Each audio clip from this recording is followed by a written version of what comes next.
திரு ஷம், இன்று திரு ஓபிஎஸ் உடைய செய்தியாளர் சந்திப்பை நீங்களும் பார்த்திருப்பீர்கள். அவர் பயன்படுத்தின வார்த்தைகள், அவர் பேசின வார்த்தைகள் பயன்படுத்தினதெல்லாம் வச்சு பார்க்கிற போது பாஜக கிட்டத்தட்ட தங்களை கைவிட்டு விட்டதாக உணர்கிறாரா திரு ஓபிஎஸ்?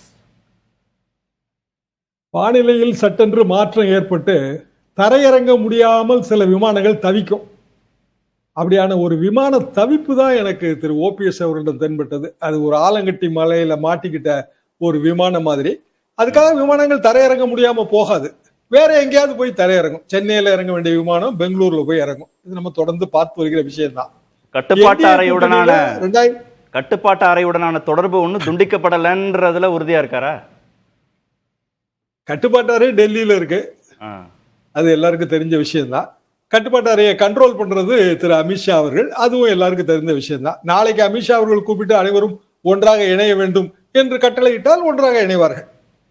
இவ்வளவுதான் சீட்டுன்னு சொன்னா அவ்வளவுதான் சீட்டு. சென்னைக்கு வந்த அமித்ஷா தங்களை அழைக்காதது வருத்தம்னு வெளிப்படையா பேசுறாரு திரு ஓபிஎஸ். அழைக்காதது வருத்தம் என்று வெளிப்படையாக பேசுகிறார்.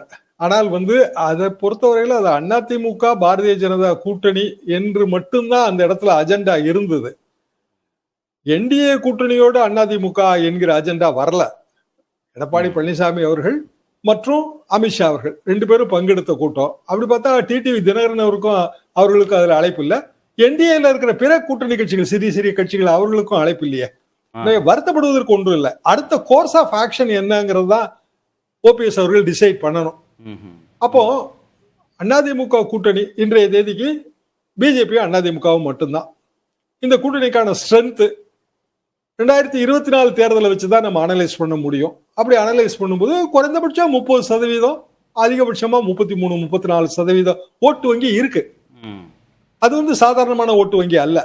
காரணம், திமுக 45% பெற்றிருந்தாலும் எம்எல்ஏ தேர்தல் நடக்கும்போது ஆட்சிக்கு எதிரான மனநிலை மக்கள்கிட்ட இருக்கும். எம்பி தேர்தல் அது பெருசா பிரதிபலிக்காது. இப்ப அதுல ஒரு 5-7% குறையத்தான் செய்யும்.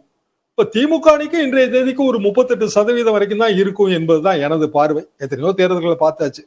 அப்போ 38க்கும் 33க்கும் இடையில பெரிய வித்தியாசம் எல்லாம் கிடையாது. எப்படி வேணாலும் மாறும். காரணம், எம்எல்ஏ தேர்தல் candidate merit it plays a major role. அப்போ இந்த கூட்டணியோட பிற கட்சிகள் சேரும் என்றால், பாமகவோ தேமுதிகவோ சேர்ந்தா ரெண்டு பேருக்குமே ஈக்குவல் டஃப் ஃபைட் தாங்க, அதுல ஒன்றும் சந்தேகம் இல்லை. ஆனா ஓபிஎஸ்சியோ அல்லது அதிமுகவிலிருந்து பிரிந்திருக்கிற மற்றவர்களையோ சேர்ப்பதுல எடப்பாடி பழனிசாமிக்கு விசாலமான மனது தேவை. வெறுமனே கட்சி நமது கட்டுப்பாட்டில் இருக்கிறதுன்னு சொன்னால், இன்றைக்கு வைத்திலிங்கம் கூறின மாதிரி அதிமுக ஜெயிப்பது தோற்பது எங்கள் கையில் தான் இருக்கிறது என்கிற ரீதியில கிட்டத்தட்ட ஒரு சவாலா தான் அவர் அதை சொன்னார். காரணம், ஸ்பாயில் ஓட்டுல ஒரு 1% 2% மாறினா கூட வெற்றி தோல்வி மாறிடும். திரு வைத்திலிங்கம் கிட்டத்தட்ட 40 தொகுதி. திரு வைத்திலிங்கம் சொன்னத பாஜக இன்னமும் உறுதியாக நம்பி அந்த முக்கியத்துவத்தை திரு ஓபிஎஸ்க்கும் திரு டிடிவிக்கும் கொடுக்குமா? ஒருங்கிணைந்த அதிமுக தான் ஜெயிக்க முடியும், அதை நாங்க புரிய வைப்போம் அப்படிலாம் திரு வைத்திலிங்கம் அந்த செய்தியாளர் சந்திப்புல ஓபிஎஸ் பேசிட்டு இருக்கும் போதே குறுக்கிட்டு அவர் சொல்றாரு. இந்த ஒருங்கிணைந்த அதிமுகவுக்கான பலம் அப்படிங்கிறத ஓபிஎஸ் வச்சுதான் செய்ய முடியும்னு பாஜக இன்னமும் நம்புதா? நம்பிதான் ஆக வேண்டும். காரணம், நீங்க இந்தியா முழுவதும் இருக்கிற எத்தனையோ தேர்தல்களை திரு அமித்ஷா அவர்கள் ஹேண்டில் பண்ணியிருப்பாங்க. இன்னும் சொல்லப்போனா பாரதிய ஜனதாவில் அவர் தான் தேர்தல் விற்பனராகவும் வியூக நிபுணராகவும் அவர் தான் இருக்கிறாரு. அப்ப சிறிய சிறிய ஓட்டு வித்தியாசத்துல ரிசல்ட் மாறுறத அவர் பார்த்து தானே இருப்பாரு. இங்க எதுவாக இருந்தாலுங்க 5000 ஓட்டு கீழே கிட்டத்தட்ட 40-50 தொகுதியில ரிசல்ட் மாறுது. தொடர்ந்து அதை நம்ம பார்த்து வருகிறோம். அது ஜெயலலிதா காலத்திலே அப்படிதான், எம்ஜிஆர் காலத்துல கூட அப்படி இருந்தது. அப்படியான ஒரு சூழ்நிலையில் மிக இயல்பாக ஓட்டு சிதறல் ஏற்படக்கூடாது. ஏன்னா அதிமுகவிலிருந்து பிரிந்து இருக்கிற எல்லோருமே ஏதாவது ஒரு வகையில அதிமுகவோட பழைய தொடர்பு உள்ளவங்க தான். அப்போ இந்த பூர்வ ஜென்ம பந்தத்தை எல்லாம் விலக்கி வச்சுட்டு வெறுமனே தனியாவர்த்தனம் மட்டும்தான் வாசிப்பேன்னு எடப்பாடி பழனிசாமி அவர்கள் நினைக்க கூடாது. அமித்ஷா அவர்கள் கடைசி நேரத்தில் அப்படி நினைக்க விட மாட்டார் என்பதுதான் என் கருத்து. இந்த இடத்துல என்டிஏவுக்கு என்றால் பிஜேபிக்கு என்ன அளவுக்கு தொகுதியில் ஒதுக்கப்படுகின்றனோ அதிலிருந்து ஓபிஎஸ் அவர்களுக்கும் டிடிவி அவர்களுக்கும் ஷேர் வருவதற்கான வாய்ப்பு இருப்பதாகத்தான் நான் இன்னமும் நம்புறேன். திரு ஓபிஎஸ் 2 விஷயத்த பலமா நம்புறாருன்னு இன்றைய செய்தியாளர் சந்திப்பிலேருந்து புரிஞ்சுக்க முடிஞ்சது திரு வைத்திலிங்கம் பேசுனதோட சேர்த்து. ஒன்று ஒருங்கிணைந்த அதிமுக, அதைத்தான் பாஜக விரும்பும். எப்படியும் கடைசி கட்டத்துக்குள்ளேயாவது எல்லோரையும் அகாமடேட் பண்ணிடுவாங்க அவங்க அப்படின்றத நம்புறார். இன்னொன்று ரெட்டலை வந்து இபிஎஸ் தரப்புக்கு கொடுக்கப்பட்டது தற்காலிகமானதே அப்படின்றதையும் அவர் இந்த செய்தியாளர் சந்திப்புலையும் வலியுறுத்துறார். ரெண்டுமே பாஜக கன்சிடர் பண்ணுமா? இந்த முறை 26ல் ஓபிஎஸ் வச்சு கன்சிடர் பண்ணுமா? இல்ல, ரெட்டையிலையை பொறுத்த வரைக்குங்க திரு எடப்பாடி பழனிசாமி அவர்களுக்கு தான் அது கிடைக்கும், வேற வழியே கிடையாது. ஏன்னா அதுக்கு பிறகு 2024 தேர்தலே ரெட்டையில ஒதுக்கப்பட்டிருக்குல்ல. இன்னும் சொல்ல போனால் இப்ப ராஜ்யசபா தேர்தல் வரப்போகுது. இப்படி பல தேர்தல்கள்ல நம்ம அதை பார்க்கலாம். தேர்தல் ஆணையம் அப்படியான முடிவு வந்து எடுக்கவே முடியாது என்பதுதான் என் கருத்து ஆரம்பத்துல இருந்தே. சிம்பிள் ரீசன் என்ன அப்படின்னா, இயல்பாக இதற்கு முன்னால் இப்போது சமீபத்துல ஒரு 2 வருடத்துக்குள் நடந்த எல்லா தேர்தல் ஆணைய தீர்ப்பாணைகள்லயும் அப்படிதான் இருக்குது. எனவே அது அல்ல விஷயம் நான் நினைக்கிறேன். அது வந்து உறுதியான நம்புறாரு ரெட்டையிலை என்பது எடப்பாடி நம்புறாரு, ஓபிஎஸ் நம்புறாரு. அது ஒரு டிஸ்பியூட் தான். அவர் என்ன சொல்றாருன்னா, அவரு ஈரோடு கிழக்கு 1.0 எலெக்ஷனை வச்சுதாங்க அதை சொல்றாரு. அப்போ சுப்ரீம் கோர்ட்ல வந்து கிட்டத்தட்ட ஒரு பஞ்சாயத்து மாதிரி நடந்தது. கேசிபி அவர்களுக்கும் நன்றாகவே தெரியும். நான் வந்து ரெகுலரா வந்து அதை லைவ்ல ஃபாலோ பண்ணி நானும் கேசிபி அதை பத்தி நிறைய டிஸ்கஸ் பண்ணியிருக்கிறோம். அதை தாண்டி அடுத்தடுத்த தேர்தல்கள் வந்து முடிஞ்சிருச்சு. எனவே பெரிய மாறுதல்கள் அதுல ஏற்படுவதற்கு வழி இல்லை. ஆனா ஒருங்கிணைந்த அதிமுக அது வந்து கண்டிப்பாக தேவை. என்ன காரணம்னா, சின்ன சின்ன ஓட்டு வித்தியாசம் வந்து வெற்றி தோல்வியை நிர்ணயிச்சிடும்.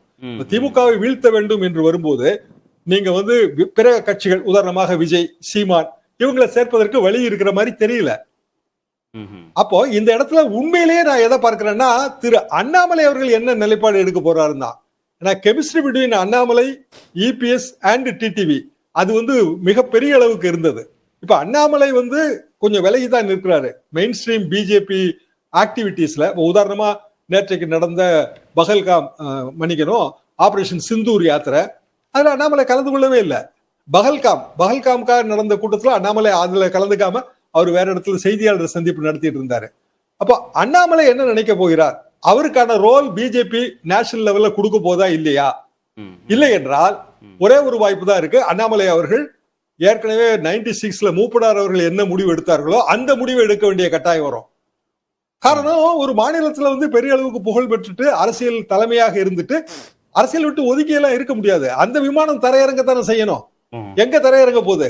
தனியாக தரையிறங்குச்சு அப்படின்னா அது வேற மாதிரியான அரசியல் கூட்டணிகளின் மறுசேர்க்கைக்கு வழிவகுக்கும். கடைசி நேரத்துல மூப்பனார் வெளியில வந்து தமாக பிறந்ததுனால திமுக கூட்டணியே மாறுச்சு. அதையெல்லாம் சேர்த்து நம்ம இதுல நினைவு கொள்ள வேண்டும். விமானம் விஜய் பக்கம் போற மாதிரி ஏதாவது தெரியுதா? போகலாம். காரணம் என்னவென்றால், இப்ப விஜயோட பாயிண்டே என்னங்க, கொள்கை எதிரிகள் பிஜேபியோடு திமுகவோடு கூட்டணி கிடையாது. ரைட்டு, பிஜேபியில இல்லாத ஒருவர் வந்தா கூட்டணி வச்சுக்குவாங்கல்ல. அப்போ இன்னைக்கு ஓபிஎஸ் என்ன சொல்றாரு? விஜய் வந்து மிக சரியான பாதையில போறாரு, அவரை நான் பாராட்டுகிறேன், கிட்டத்தட்ட பாராட்டுறாரு. அப்போ விஜய் ஆப்ஷனை வந்து ஓபிஎஸ் க்ளோஸ் பண்ணல. ஆனா எடப்பாடி அவர்களுக்கு அந்த ஆப்ஷன் க்ளோஸ் ஆயிடுச்சு. விஜயும் எடப்பாடி ஆப்ஷன்ல இல்ல, அது நன்றாகவே தெரிகிறது. அப்ப விஜய் ஏதாவது ஒரு வகையில ஒரு கூட்டணி அமைக்கணும்ல.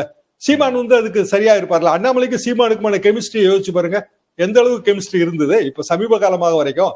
எனவே இந்த இடத்துல அண்ணாமலை ஃபேக்டர் என்பது முக்கியங்கிறது என் பார்வை. ஓகே.